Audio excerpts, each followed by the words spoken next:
예, 안녕하세요. 링컨 선생님입니다. 식사 막 하고 왔습니다. 제가 하루에 지금 요거 찍고 있는데 좀 지루하실 것 같아서 이제 찍을 때마다 옷을 조금 갈아입고 그렇게 제가 찍고 있습니다. 아까 이제 저녁 식사 이제 마치고 그 영어의 바다에 빠져라 요 책에 관해서 얘기를 좀 하면서 영어 회화라든지 영어 교육에 대해서 특히 조금 설명을 드리고자 하는데 하강호 교수님이라고 아마 연세가 상당히 많은 분이어서 이게 좀 오래된 책이라 근데 이분이 왜 굉장히 특이하냐 하면 이분이 한국에서 대학을 졸업하고 석사를 미국에서 다녔거든요. 근데 이제 영어 교수가 되는데 그러니까 미국 학생들한테 우리나라로 치면 사범대학인 거죠. 영어 예를 들면 뭐 이렇게 초등학교에서 영어를 가르친다 그러면 뭐 중학교, 고등학교 영어 가르친다. 그러니까 사범대생들한테 영어를 그러니까 영어가 원어민인 사람들한테 영어를 가리키는 직업을 그런 선생이 되는 사람들을 가리키는 교수가 된 거죠. 그러니까 이 사람이 얘기하는 게 뭐 미국에서 태어났거나 미국에 아주 어렸을 때 이민 오거나 입양된 경우에는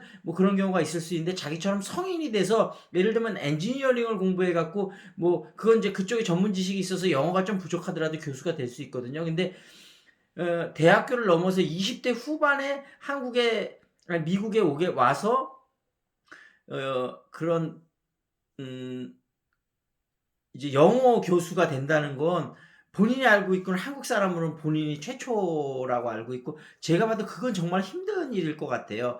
그러면서 이제 본인이 영어 공부를 어떻게 이제 처음에 영어에 어떻게 취미를 가지게 됐었고 영어 공부를 하게 된 과정, 그다음에 어떻게 미국에서 늦은 나이에 가고 어 영어 교수가 될 수 있었는지 그런 부분에 대한 것들을 쭉 얘기하면서 우리나라 교육에 대한 문제점도 지적을 하고 이분이 이제 이 책을 쓰고 유명해져서 이 당시에 우리나라에 자주 와갖고 그 영어 선생님들을 또 교육을 많이 했었어요. 그래서 어, 굉장히 영어에 대한 많은 인사이트를 줄 수 있는 거라고 생각을 해서 이 책을 좀 소개를 시켜드리려고 하는데 이 책에서 처음에 이분이 이제 그 고향이 이제 고창이셨나 봐요. 근데 이제 그 당시에 이제 미군들이 그때 거기 좀 있어갖고 미군들하고 대화할 기회가 있었는가 봐요. 근데 이제 삼촌이 아마 영어 선생님인가 그랬는데 삼촌 때문에 처음에 영어에 좀 흥미를 갖게 됐었고 중학교 영어 선생님이 또 되게 좋은 분을 한 분 만났었는가 봐요. 그래서 이제 영어를 이제 흥미를 갖게 되고 이제 막 자기가 영어 막 이제 연습을 하고 그랬는데 어느 날 그 이제 미군을 옆에서 만났는가 봐요. 눈이 오는 날이었는가 봐요. 그래갖고 이렇게 얘기했대. It is snowy today. 그러니까 이제 오늘 눈 온다 이러니까 그 사람이 Yes, it is. 그러더래요. 그러니까 아까 제가 문화편에서도 얘기 들었지만 낯선 사람들끼리도 그 서양 애들은 얘기를 곧잘 한다고 그랬잖아요. 근데 얘는 영어 연습하려는 이분은 욕심에 그때 어렸을 때니까 얘기를 했는데 미국이 반응해 주는 걸 보고 내가 나의 영어가 통하는구나. 그래서 그 다음서부터 미국인들하고 그 미군들하고 좀 얘기하고 이런 것들에서 동네 영어 천재로 소문난 거예요. 그러니까 더 막 열심히 하게 된 거죠. 그러다가 어느 날 미군이 이제 이렇게 약간 비가 부슬부슬 오는 날이었는데 막 뭐 이제 좀 난감한 사정에 이제 빠져갖고 뭘 설명하는데 마을 사람들이 도대체 못 알아듣는 거예요. 근데 얘가 이렇게 보니까 차가 이렇게 진흙구덩이 같은데 빠진 것 같은데 막 뭔 말하다 럼버가 이게 널빤지 같은 거거든요. 그러니까 차가 빠졌으니까 이 어떤 널빤지 같은 걸 구하는구나 하고 자기가 이제 그걸 구해다 주니까 마을에서 완전 유명해진 거죠. 그래서 이제 나름대로 열심히 공부해서 나중에 영어 선생님이 돼요. 그래서 영어를 가르치고 있다가 그 당시만 해도 미국 유학이 뭐 흔한 기회는 아니었겠죠. 근데 하여튼 영어를 굉장히 잘 가르쳤나본가 봐요, 이분이. 그래서 어떤 찬스가 오게 돼 갖고 미국으로 유학을 가게 되는데 미국 이제 그때 벌써 결혼을 한 상태였어요. 그런데 뭐 가족들을 같이 데려갈 형편은 못 돼 갖고 이제 혼자 간 거죠. 그래서 거기서 석사 과정을 마쳤는데 사실은 미국에 2년밖에 안 있어서 석사 과정을 마쳤는데 초등학교 선생님이 돼요. 그러니까 굉장히 이거는 드문 경우거든요. 왜냐하면 2년밖에 안 있었는데 미국의 초등학생을 가르칠 수 있는 영어 실력. 그 전에 물론 영어 선생님이어서 영어를 기본을 닦고 한 것도 있겠지만 영어를 웬만큼 하고 갔다 그래도 미국 본토에서 실질적으로 영어 하는 건 다르잖아요. 근데 이제 처음에 가족이 안 갔으니까 처음에 1년 반, 2년 동안은 한국말을 아예 안 썼다고 그러더라고요. 그러니까 한국말을 가족들이 와서 썼을 때 오히려 처음에는 막 굉장히 어색할 정도로 그 정도로 완전 몰입을 해서 영어 공부를 했었던 거죠. 그래서 그 몰입이라는 게 되게 중요하고, 그러니까 어찌 됐든 전반기에서 우리가 팁을 얻을 수 있는 거는 이 사람이 자기가 미국 군인한테 얘기를 했을 때 미국 군인이 반응을 보여주면서 영어의 어떤 강력한 모티베이션, 그러니까 모티베이션이 그렇게 중요하다는 거하고, 그 다음에 이제 미국에 있는 동안 그렇게 이제 몰입을 했다는 부분.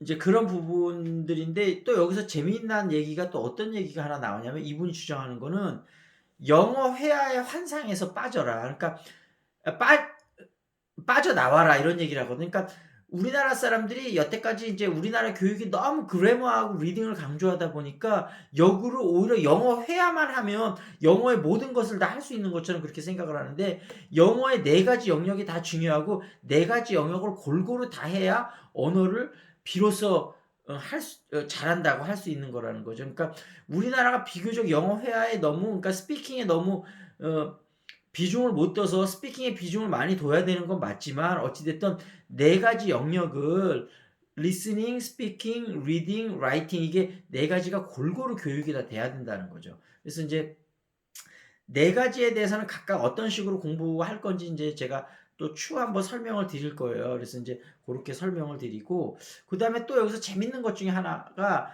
이제 이분이 이제 교수로 그렇게 그렇게 이제 초등학교 선생님이 되면서 10년을 이제 초등학생을 가르치다가 이걸로 만족을 못 하는 거예요. 내가 교수가 되고 싶다. 그래서 그 수업 마치고 다시 밤에 야간 대학원을 다니면서 박사 과정을 마쳐 갖고 3년 동안 박사 과정을 마치고 이제 교수로 임용을 하게 돼요.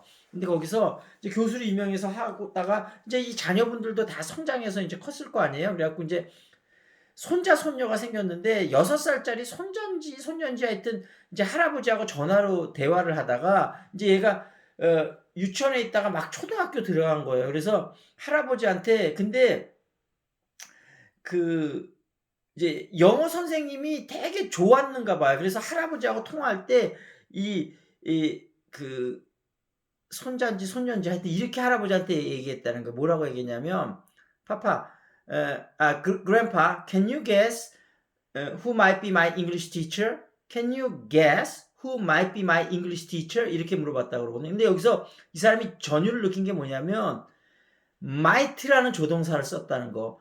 who might, 그러니까 이 might라는 조동사가 예를 들어서 한국말로 번역을 해보면 할아버지한테 물어보는 거죠. 그러니까 이 손자가 학교 갔다 와서 너무 좋은 거야. 할아버지, 우리 영어 선생님 누군지 알아? 근데 당연히 오늘 첫날 가서 얘 만났으니까 할아버지가 누군지 알 수가 없겠죠. 할아버지하고 먼 거리에 사는데. 그러니까 이게 알 수가 없을 때 might는 절대 모르는 경우 쓰는 거거든요.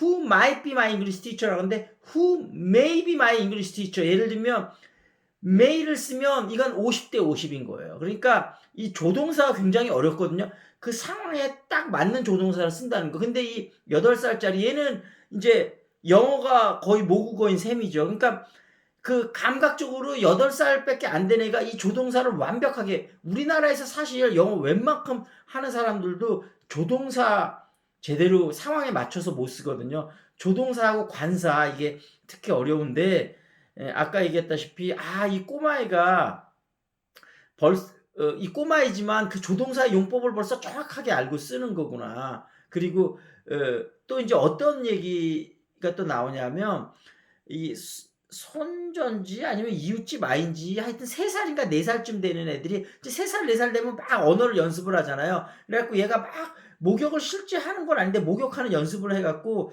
이제 이 하강호 교수가 물어본 거죠. 야, 너 뭐 하냐? 그러니까 저 목욕하는 거야. 그래서 너 실제 목욕하는 건 아니잖아. 그랬더니 얘가 뭐라고 했냐면 I'm pretending. 그러니까 목욕하는 척 하는 거예요. pretend라는 동사를 쓰는데 3살 4살짜리. 그러니까 그런 것들을 보면서 어떤 이분이 이제 전율을 느꼈다. 뭐 이런 에피소드도 나오고 그러는데, 어찌됐든 이 책이 지금 혹시 살 수 있는지 모르겠어요. 근데 이 책을 만약에 살 수 있다고 한다면 살 수 없으면 도서관에서 보시고, 만약에 살 수 있다고 한다면 사서 한번 일독을 해 보시면 영어 교육과 영어 회화에 대해서 정말로 많은 것을 깨달으실 수 있을 것 같거든요. 그래서 영어 바다에 빠뜨려라, 요 책을 추천을 드리면서, 영어 우리나라 교육의 문제점이나 이런 부분에 대해서는 제가 또 다음번이나 뭐 하여튼 추후 동영상에서 다시 한번 설명드리도록 하겠습니다. 자, 그럼 여기서 마무리할게요. 링컨 선생님이었습니다. 아, 그리고 또 하나, 저희가 션하고 같이 하는 줌마 영어 그 홈페이지 오픈하게 되면 또 말씀드릴 테니까, 많이 가서 좀 여러 가지 유용한 것들이 많이 있으니까 많은 좀 방문 좀 부탁드릴게요. 예, 그럼 안녕히 계세요.